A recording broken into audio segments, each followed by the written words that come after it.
Hey guys, what's good? This is the May 2026 edition of Shane's New York Yankees podcast, where I talk Yankee news, and of course, I only come once a month. I'm not going to overflood just like all these other, podcasts and uh, whatever.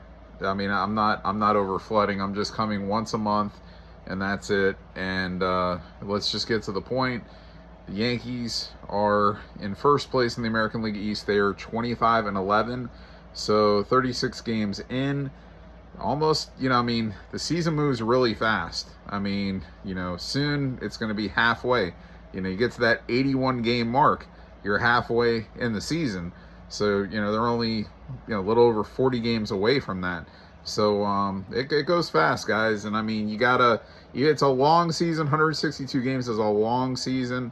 It's 80 more games than basketball and hockey, and it's football is only 16 games. So it's way more stress, especially if you have a bad team that you have to deal with and lose every day or almost every day. And in the Yankees case, they're winning a lot and not winning championships, which is the most important thing. And, again, 2009, that's been a long time, guys. So hopefully this year of 2026 is the year that they get number 28. And to do that, I think they just have to simply keep adding to this roster and get back healthy guys that are still rehabilitating right now, like Garrett Cole, Carlos Rodon. Carlos Rodon's supposed to come back this week, I believe. So Elmer Rodriguez Cruz was up, replacing Luis Gil, who was sent down after getting a few starts. He struggled overall, and he was optioned back to Scranton. Elmer Rodriguez Cruz was called up in his place. He made 2 starts, both against Texas, and they were okay, nothing great. He did not get the win in either game, but he gave up 3 runs his second start and in the first inning, and he looked bad. He was throwing a lot of balls. His first game in Yankee Stadium, I get it. I'm hard on these guys. I'm like, if they're going to get called up, they better be ready to be called up, and we're, as fans, expecting, perfection all the time, and that's just not going to happen. And I'll tell you what, I think back to, like, Clark Schmidt when he first came up, and Clark Schmidt I was really on, because I saw Clark Schmidt, I'm like, this guy's got a really good curveball, but and a good fastball, but it's just too many balls, like too many walks. Will Warren, it was the same, but it took these guys, not Will Warren as long as it's really translated going into this year, and really most of last year he was pretty good. Will Warren, he just had a few bad starts, really bad starts, and that really took off, took a bad way on his ERA. But he overall had a great year last year, made every start. Clark Schmidt, of course, has been hurt more lately. He's going to miss most of this year. He'll probably be back in August or September, and I would expect him to be another bullpen option in the playoff for the Yankees, if that. Because they have so much pitching depth. We'll have to see at the time where we're at, but they have a lot of pitching and depth pitching that they can guys they can call from Scranton and that could help. So anyway, so we're in the situation now where Rodon is going to be up this week. I believe he's going to start Sunday in Milwaukee. I think that's the plan. Garrett Cole probably still a couple more rehab starts before he's back up with the Yankees. And as that happens, Rodon will take Rodriguez Cruz's spot in the rotation. And then when Garrett Cole comes back, somebody is going to the bullpen, which obviously right now that is Ryan Weathers. And Ryan Weathers, he's done solid, man. He's looked shaky a little bit in a couple of games, but overall, he's done well. And this is a huge boost for the bullpen, because Ryan Weathers is a guy that you can put in there. He could be a multiple inning guy every time he comes into the game. You could just have him as that guy, because you have enough one inning guys. you could bring him in, and say, here, we need 2 innings out of this guy. Obviously, he's used to it because he starts, and he's been in the bullpen before, but he's used to it. He's used to pitching several innings. So that could be a big benefit for the Yankees in that bullpen going forward. And there's a couple guys, like especially, I don't think Blackburn will be here throughout the entire season. I'd be surprised if he stayed on the entire year. This goes into my talking now of the Yankees DFAing, designating for assignment, Randall Grichuk, and he ended up signing with the White Sox, I saw the other day. Basically, that opened up them calling up Jason Dominguez, who should have been on the team from day one. Dominguez had a solid rookie season last year.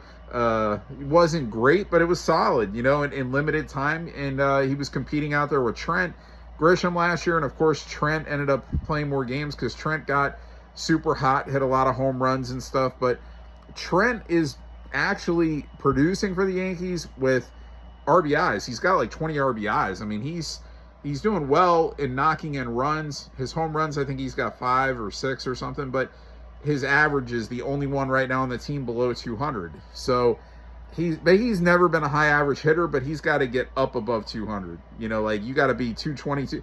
I mean, of course, we want to see better than even 220, 230, but you got to get up above 200. So hopefully Trent gets there soon. But Dominguez has already done some things. Had a home run. Had a he scored a run from third base the other night on a wild pitch. He's knocked in a few more runs. He's started off well since he's been back up. And of course, the Giancarlo Stanton, since my last episode, is on the IL with a calf strain. It's a grade 1. It's not severe, but they still say that he's not ready to come back yet. So he's probably going to see another at least 10-day IL stint. And when Giancarlo is back, then, Dominguez has to stay on this team. I mean, he has to be there as your, third slash, really fourth outfielder, because you're going to still say Trent is the starter. But, you got obviously Judge in right, Grisham in center, Cody in left. And Dominguez can give some, heavy competition. If Grisham doesn't play well, Dominguez is there to push him, just like he was last year.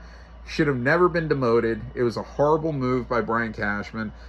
And Cashman corrected this very fast. He saw Grichuk was not producing, even in very limited at-bats, and he heard the fans yelling from afar that we want Dominguez, and Dominguez was doing well in Scranton. So here he comes, and I'm hoping he's here to stay. And also, more of a surprise to me, Anthony Volpe, who was on a rehabilitation assignment, was actually optioned after that to Scranton. So the Yankees are so happy with Jose Caballero's play at shortstop that Anthony Volpe has actually been optioned to AAA. So Volpe has to take this in stride. He has to do well in AAA. And I think this is going to be the same kind of situation as Dominguez, where he's going to play a little bit longer down there, and then eventually you're going to see him called up, because there's no reason he shouldn't be on this roster. If anything, at least playing, a few days a week. He could spend certain guys' days off. He would be there to compete with Caballero, just like Dominguez is competing with Trent Grisham. He needs to be on this roster. A lot of people give Volpe a lot of shit, and I understand, because, he committed a lot of errors really his first few years. He's committed too many errors. Even though he won a Gold Glove his first year, I think in his rookie year, he still had like 15 errors. How many guys do you see win Gold Gloves? It was 14 or 15. How many guys do you see win Gold Gloves with 14 or 15 errors? So, I mean, but look, people don't realize Ozzie Smith had like 5 seasons with 20 plus errors. So, guys, even the best defenders, you wouldn't even know unless you really looked into it, have committed a lot of errors. Especially that shortstop position is not easy. But Volpe's got to improve. Wherever he plays in the infield, he's got to improve. He's got to be cleaner on a consistent basis. He does make a lot of great plays, but it's those bad ones, and then they can end up, coming back and biting you, and they usually do. and give the other team runs that they should have never had the opportunity to get in the first place. So I think, we see Rodon is going to be first back, Garrett Cole, Volpe eventually, Schmidt later in the season, Luis Heel. Hopefully, I feel for him because he's still got it. His stuff, his throwing high 90s, but his location is off. His location's always been kind of iffy. But remember, this guy has not pitched in a year plus consistently. I mean, he came back at the very end of last year, and he's still finding his way. So I still think Luis Heel can give this team something, even if it's out of the bullpen. So we'll see what happens with that. Other than that, guys, I mean, there's a lot of guys on this team doing well. Aaron Judge, of course, leading the league, or tied for the league lead in home runs with 14. Ben Rice, a second overall in Major League Baseball in batting average, and he's like top 5 in homers. He actually is nursing. He jammed his thumb the other day on a pickoff throw to first base. So they say day-to-day. Hopefully he doesn't have to go on the IL, but it's supposedly nothing serious. You need to get Benny Rice back in there. Hopefully, he'll start playing tonight. As I'm recording this will be game 2 against the Rangers. So Ben Rice is doing great. Cody Bellinger is hitting like in the 280s. He's doing well. Other guys that started off horribly, Chaz Chisholm, Ryan McMahon, these guys are gradually moving their way. They're above 200. They're above the Mendoza line because these guys were below it, and they needed to get better. Austin Wells has picked it up a little bit, even though Trent is, coming up with some big hits, knocking in some runs. You want to see, like I said, his average go up a little bit because he's like 170 or something. But pitching-wise, I believe they still have the best starting rotation ERA in baseball and the best team ERA in baseball, period. So right now, number 1. So they're number 1 as a team in home runs. They're like number 2, I think, in runs scored in Major League Baseball. And their batting average is creeping up. I mean, they were like bottom 5. Now they're like 14th overall. So slowly but surely, guys are getting hotter and, scoring more runs. And, so, guys, the running and the fielding mostly has been pretty clean, but there's always been a little bit of fuck up here and there.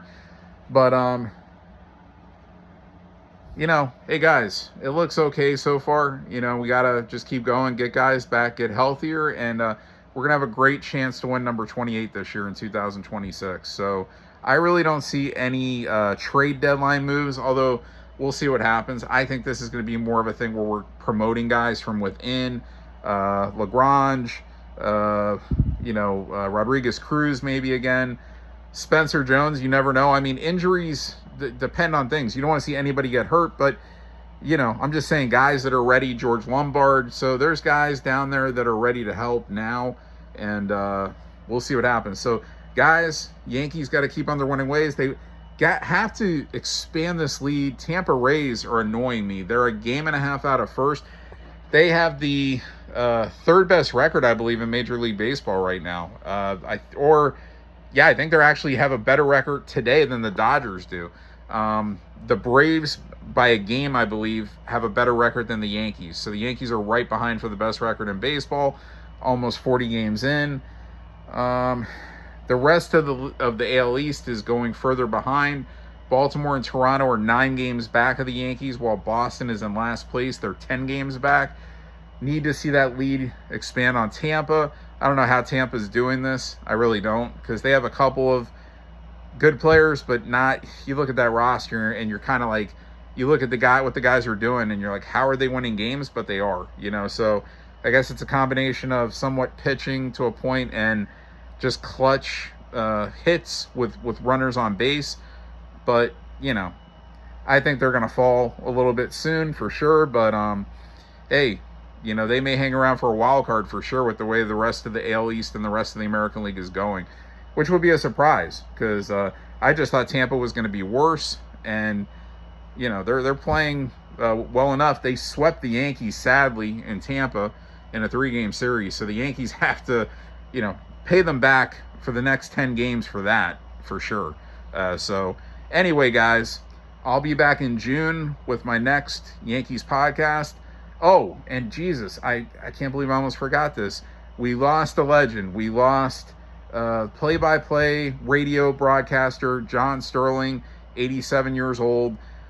He was having heart issues. I think he had multiple heart attacks from what I'm hearing in the past so many months. So I think it probably was attributed to heart failure. I'm not 100% sure, but it's a sad case. I think John Sterling was a legend, and look, he was irritating me a bit, I think, as he was a lot of Yankee fans. Before he called it quits, even though he came back and he called a couple of games last year, I believe. I think he called a couple. He just came back like for special appearances that I remember. Or maybe it was 2 years ago. No, I think it was last year. But anyway, he quit full time a couple of seasons ago. He wasn't, he basically called it quits, wasn't well, and came back, did a couple of, cameo appearances, whatever, special appearances. But, if you listen to some of his broadcasts, he would make you think a ball was going to be a home run and it was a pop fly, things like that. And that became kind of irritating. But I think, he just, he's getting older, and, things look better to him maybe than it did to the normal eye. I'm not sure. But overall, Sterling was a legend, good guy. And, the Yankees win. The Yankees win that is the call. And it will be played after every Yankee home win now. When they win at Yankee Stadium, the Yankees win. The Yankees win will be played with John Sterling's voice. So rest in peace, John Sterling. Yankees, let's keep rolling. Number 28, it's coming this year. I feel it. I hope. 2026. Let's go. I'll see you next month.